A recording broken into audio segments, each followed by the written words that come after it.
Hi, this is Rick. This is Webster Talk Radio. And on this edition, we're going to talk about a complete fucking scumbag. And that scumbag's name is Nathaniel Bar Jonah. Now, punch that in, and you'll see documentaries all over the place on him. And his MO was basically, dressing up as a cop and kidnapping kids, sexually assaulting them, murdering some of them, and even cannibalizing them. This guy is fucking evil, okay? So yeah, check out. There's plenty of documentaries on him. I'm not going to go through the whole thing, but I can tell you this: it starts off in 1964 with his first attempt at killing somebody, and then from there it goes to 1970. Well, I met him in 1967, okay? And he looked similar to this, okay? That's pretty much what he looked like. I think he's about 12 there, but we were 10 at the time. And there wasn't many kids on Hartley Street. I've always lived around the river and the railroad tracks of North Main Street and Pearl Street areas. So a shit ton of kids. But there was really not many kids in this neighborhood, and I met him. His name at that time was David Brown, okay? Now, he, like me, I was a 10-year-old tree climbing, running, playing army type of a guy, and he wasn't, obviously. He was overweight. He was always overweight. I think at his heaviest he weighed 375 pounds. This is what he looked like later on, okay? So, that's, in 1984 he changed his name from David Brown to Nathaniel Bar Jonah because he claimed that he was of Jewish heritage and he wanted his name to reflect that. So, I can tell you this, and he's also, and this is how I found this out, who he was, because at the time I didn't know who he was. I knew him as David Brown. He was on Faces of Evil, where a forensic psychiatrist said that he is a pathological liar, all right? Never want to play cards with him, like poker. And I also seen him on America's Most Wanted. Even though he was already incarcerated, I assume it's because of the things he did. And his MO was, dressing up as a cop, getting children in his car. He always used his weight to his advantage, because he was always big and fat. So like I said, dressing up as a cop, and he'd kidnap these children, sexually assault them. He's definitely murdered people. And it ends up, at the end of the documentary, with the infamous disappearance of this little boy. That's Zachary Ramsey. And, cannibalism is even involved in this. I'm not going to get into the story. There's plenty of people on YouTube. Just punch in Nathaniel Bar Jonah and you'll get the whole deal. So I knew him as David Brown. And I'll tell you a couple things about him. Number one is he had one blue eye and one brown eye, okay? So, and I asked him about that at one time, and he said, well, my grandmother says it's my special eye. Why wouldn't they, right? So, and I think he went to live with his grandmother to get him out of the city, because I'll tell you, see, he couldn't leave really his... Now, I would run everywhere and do everything as a 10-year-old. He had to stay around his house, which I thought was fucking nuts.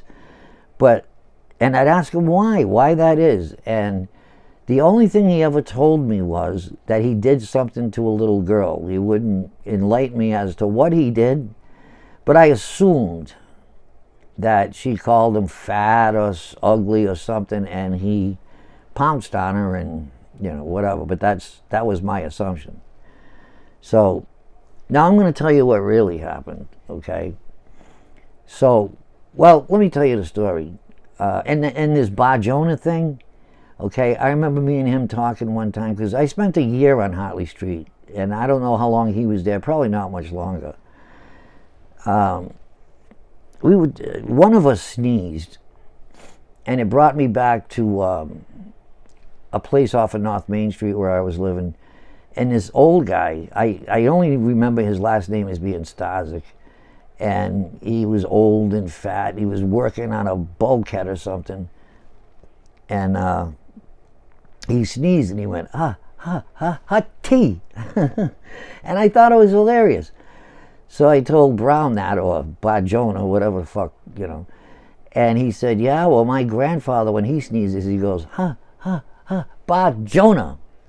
Now, I know what you're thinking. That doesn't make any fucking logical sense at all, right? But considering that in 1984 he changed his name to Nathaniel Bar Jonah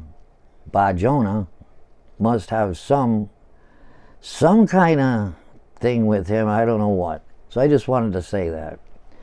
So in the history books, you're not going to see me in there. It goes from 64, and then it starts off again into 70, right up until the Zachary Ramsey deal. So watch the documentary. There's plenty of channels that have shit on him, but none of them will have me in it. And what happened was, he asked me if I wanted to go down in his grandmother's basement and play cars. He had 2 pedal cars down there, which is fucked up. Who buys their kid 2 of them? But whatever. So I go down there, and it's an open basement, except for a chimney like type thing, furnace, whatever it was, in the middle, dead center. And so beyond that, it was open. So I'm pedaling the car, and I'm going around the basement, around this chimney or whatever it was, and he's just sitting there looking at me with weird eyes, just sitting in his car. He's not moving, and I'm like, come on, let's play. And then I started getting this, like, everybody gets this gut feeling that something's wrong. And I'm like, all right, I had enough. I want to go. And he just looked at me with these eyes like a shark. And he said, you're not going anywhere. And I said, oh, yeah? I'll go right out here. It was like a bulkhead. He said, it's locked. So I went up a couple of steps, and sure enough, it was locked. And I believe it was locked from the outside, because I didn't see any way to open it. So I came down, and now he's like sitting there almost tempting me to try to go over him. Now, don't forget, he's always been overweight, and I think at his heaviest he was 375 pounds. I mean, he wasn't at this point, but he was certainly a lot bigger than me. So now I'm really creeped out, and I'm like, so I kind of yelled it out, I want to leave. So his grandmother comes to the door of the basement, and she says, is everything all right down there? And I said, I want to leave. And so, I leave, and I just chucked it up to, he doesn't have many friends go down there, and he was kind of upset that I wanted to leave. That's all I ever thought about, until I realized who he was many, many years later. I don't know if it was Faces of Evil or on John Walsh's show, America's Most Wanted. And like I said, he was already incarcerated, so I think the only reason he was on Walsh's show is because John Walsh's son, Adam, was abducted and beheaded and killed and so forth. And so I think he had him on there because of who he was and what he did.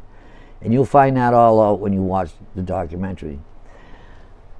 So anyway, what happened, it always starts off in 1964. In 1964, for Bar Jonah, or David Brown, for Bar Jonah's 7th birthday, his mother, they lived in Worcester, bought him a Ouija board. Who the fuck does that, right? Bought her son a Ouija board. So he decides to take this 5-year-old girl, a friend of his or neighbor, whatever, down into the basement, where he tries to strangle her to death. Now she screams loud enough that Bar Jonah's mother hears and intervenes, and the girl is okay. Now Bar Jonah's mother just shucked it off as just rough play. The little girl's mother never called the police, but it became part of the Bar Jonah story. So now, see, I never knew any of this about that. All he ever said was he did something to a girl, okay? So now I firmly believe that in 1967, in that basement, in his grandmother's basement, now I don't think he was going to sexually assault me, but I absolutely am convinced that I was his intended second victim, and I think he was going to try to strangle me to death. And that's a fact. So when you watch the documentary and you see it goes from 64 with the Ouija board when he was 7, and it starts off at 70 and does everything that he does all the way to Zachary Ramsey, remember that I'm in there too. This is a true story. I'm not fucking bullshitting you one bit. This really happened. And it makes you wonder, you know, that Ouija board, you know, I believe in this kind of shit. Did he open up some kind of portal and some demon got a hold of him? Or was he just a fucking demon? Well, in my opinion, he's just a fucking demon. Was, because he croaked. I don't remember exactly what year it was, 2005, whatever, who cares, good riddance. I'd like to dig up his grave and piss in his face. Okay? So, anyways, that's my story where I was the intended second victim of Nathaniel Bar Jonah. So, this is the end of the episode, and thank you for joining me. This is Rick from Webster Talk Radio. We'll talk again soon.